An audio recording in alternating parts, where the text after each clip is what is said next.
যে অবিলাসী মন চন্দ্রে না পাক জ্যোৎস্নায় পাক সামান্য ঠাই, কিছুটা তো চাই। হ্যাঁ, এখন মনে করেন আপনার ওই আশাটা পূরণ হয়নি, কিন্তু আপনার ওই দুঃখটা আমরা সেলুলয়েডের ফিতায় কিন্তু বন্দি করতে যাচ্ছি। এটা কিন্তু অনেক বড় একটা ব্যাপার ভাই, এইটা মনে করে নিজের সান্ত্বনা দেন।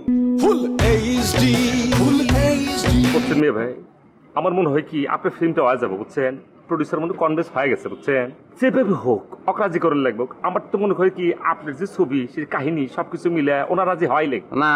রাজি তো হইব, এটা কোনো বিষয় না, কিন্তু সে যে শর্তটা দেয় নায়িকা তো সে ঠিক করে দেয়, সেটা তো আমার পছন্দ না। এই ছবির নায়িকা কে হইব সেটা ঠিক করবো তো পরিচালক, এটা তো পরিচালকের রাইট, তার তো রাইট নাই, সেই জায়গা হাত দিলে তো হইব না। আমি রাইটার, আমি তো বলতেছি না যে নায়িকা অমুকরে লাগবো, তাই না? এটা তো পরিচালকের সম্পূর্ণ রাইট, পরিচালক বুঝবো যে কাকে দেওয়া হবে। যাই হোক, বেশি কথা বলে লাভ নাই, আমি তো আমার গন্তব্যে চলে আইছি। হ্যাঁ ঠিক আছে, তাহলে আপনি আমি যাই। না মেয়ে ভাই, আপনি কাজ করেন না, আপনি আমার সাথে চলেন, আমার সঙ্গে থাকবেন। আপনি মনে করেন যে আমার এখানে যে মনোরম পরিবেশ আছে, মনের মাথুরি মিশে আপনি লিখবেন আর মনে করেন যে ভাববেন আর লিখবেন।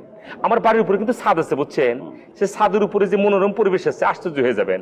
মনে করেন যে এমন একটা মনোরম পরিবেশ, গাছগাছালির খেলা আছে, আলো ছায়ার খেলা আছে, আপনার একটা রোমান্টিক পরিবেশ আছে। আবার বাড়ির পাশে একটা লেকও আছে, লেকটা দেখলে কি পুকুরের পরে আপনি হাঁটবেন আবার লিখবেন, এরকম আর কি একটা মনোরম পরিবেশ, রোমান্টিক পরিবেশ ভরপুর বুঝছেন। চলেন আপনি।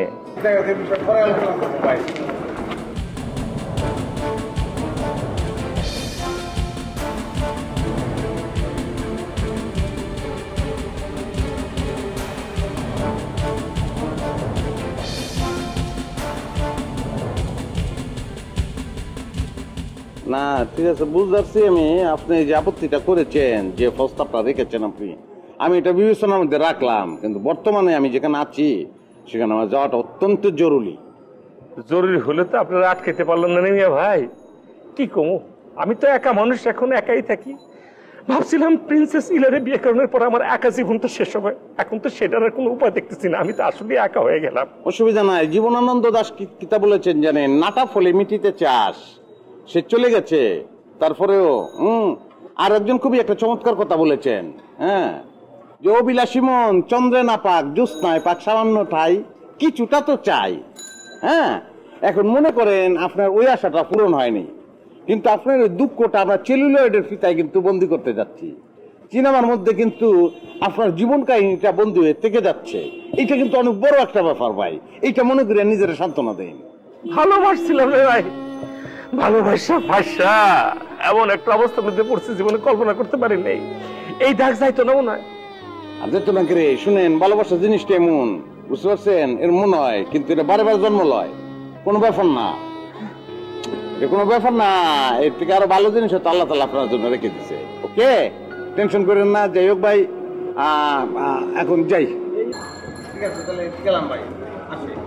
ভাই আপনি যত তাড়াতাড়ি পারেন আপনি আমার কাছে চলে আসেন। আমারও মনে হইতেছে সেটা মতো আসতে হইব। আসে দিলে ভাই ভালো থাকবেন। হ্যাঁ, আমাদের যে শৈল্পিক নিয়ত, হ্যাঁ, এই শৈল্পিক নিয়তটা যেন শৈল্পিক থাকে। হ্যাঁ, এই দোয়া করি, এভাবে যেন আমরা চলতে পারি। ওকে, খুদা হাফেজ।